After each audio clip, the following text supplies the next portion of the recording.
აფხაზეთიდან გადმოსვენებული სამხედრო პირები დღეს დიღმის ძმათა სასაფლაოზე დაკრძალეს. სამების საკათედრო ტაძარში ოკუპირებული აფხაზეთის რეგიონიდან გადმოსვენებული პირების სამოქალაქო პანაშვიდი 2 დღის განმავლობაში მიმდინარეობდა. სამოქალაქო პანაშვიდზე საქართველოს პრეზიდენტი, პრემიერ-მინისტრი, პარლამენტის თავმჯდომარე, აფხაზეთის მთავრობის თავმჯდომარე და მთავრობის წევრები, შერიგებისა და სამოქალაქო თანასწორობის საკითხებში საქართველოს სახელმწიფო მინისტრი, საქართველოს საკანონმდებლო და აღმასრულებელი ხელისუფლების წარმომადგენლები იმყოფებოდნენ, რომლებმაც ოჯახებს კიდევ ერთხელ მიუსამძიმრეს და დაღუპულთა ხსოვნას პატივი მიაგეს. სახელმწიფო მინისტრის აპარატისა და წითელი ჯვრის საერთაშორისო კომიტეტის ერთობლივი თანამშრომლობით ქართველი და აფხაზი მონაწილეებისაგან შემდგარი საკოორდინაციო მექანიზმის ფარგლებში ამჯერად უგზო-უკვლოდ დაკარგული 16 იდენტიფიცირებული პირის გადმოსვენება გახდა შესაძლებელი. მათგან 7 სამხედრო და 9 მშვიდობიანი მოქალაქეა. 4 მებრძოლი დიღმის ძმათა სასაფლაოზე სამხედრო პატივით დაკრძალეს, დანარჩენებს კი ოჯახის გადაწყვეტილებით საგვარეულო სასაფლაოზე სამხედრო პატივით დაკრძალავენ.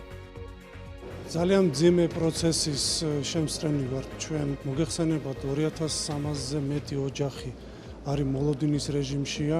მინდა მადლობა გადაუხადო წითელ ჯვარს, შერიგების და სამოქალაქო თანასწორობის სახელმწიფო მინისტრის აპარატს და ყველა იმ უწყებას, რომელიც აი ამ პროცესში არის ჩართული.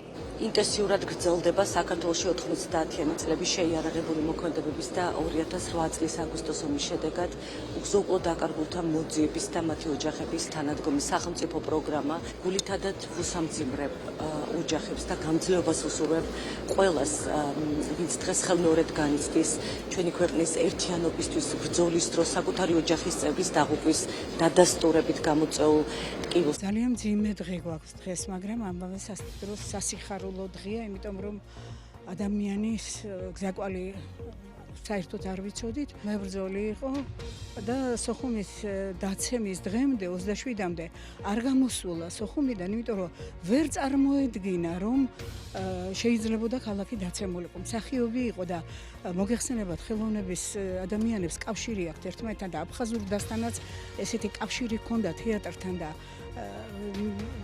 წარმოუდგენელი იყო მისთვის, რომ ესე გაიმეტებდნენ.